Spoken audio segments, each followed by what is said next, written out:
Nigeria is one of the largest oil producers in Africa, but it imports most of the fuel it consumes because its 4 refineries are old and inefficient.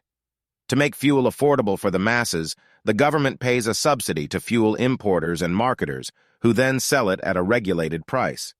However, this system has been plagued by corruption, fraud, and inefficiency for decades, costing the country billions of dollars every year and depriving it of much-needed funds for development.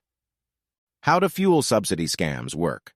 According to a legislative committee that investigated the subsidy scheme in 2012, there is a huge discrepancy between the amount of fuel that is subsidized and the actual consumption in the country.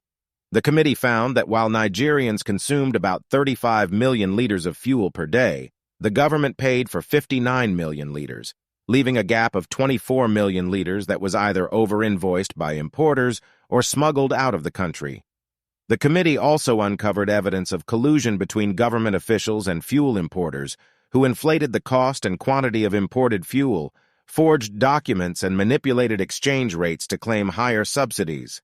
Some importers even received subsidies for fuel that was never delivered or existed. The fuel subsidy scam has been described as one of the biggest corruption scandals in Nigeria's history, with an estimated $7 billion stolen between 2009 and 2011 alone. Despite several probes and arrests, few perpetrators have been prosecuted or convicted, and many continue to enjoy political patronage and protection. The fuel subsidy scheme has been widely criticized by economists, civil society groups, and international organizations as unsustainable, wasteful, and harmful to Nigeria's economy and development. Some of the arguments against fuel subsidies are: 1. They are a huge drain on public resources. In 2021, Nigeria spent about 2.3 trillion naira, about $5.6 billion, on fuel subsidies, equivalent to 18% of its budget and more than its allocations for health, education, and infrastructure combined. The government has projected that it will spend 4 trillion naira, about $9.8 billion, on subsidies in 2022, which is more than its entire capital expenditure. 2. They benefit the rich more than the poor. According to a World Bank report, only 15% of fuel subsidies reach the poorest 20% of Nigerians, while 65% go to the richest 20%. The report also found that fuel subsidies increase income inequality and poverty by diverting resources from social spending and public services. 3.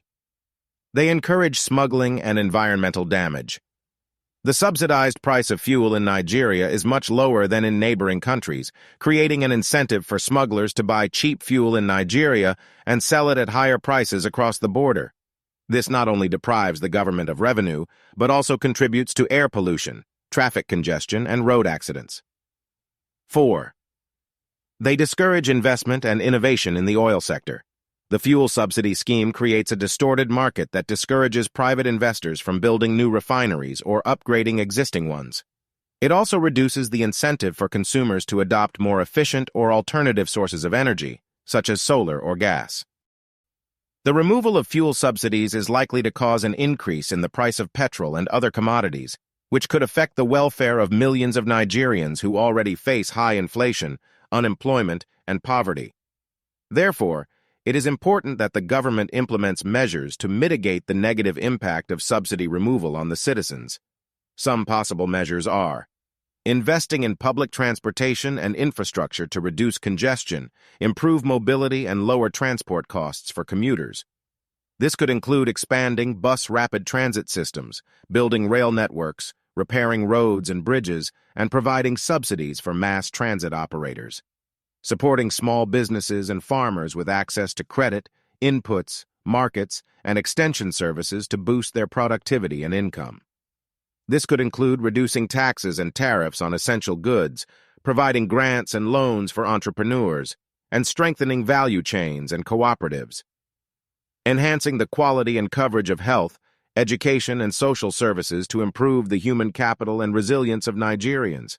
This could include increasing budget allocations and spending efficiency, improving teacher training and learning outcomes, expanding health insurance and primary care, and strengthening social safety nets and community development.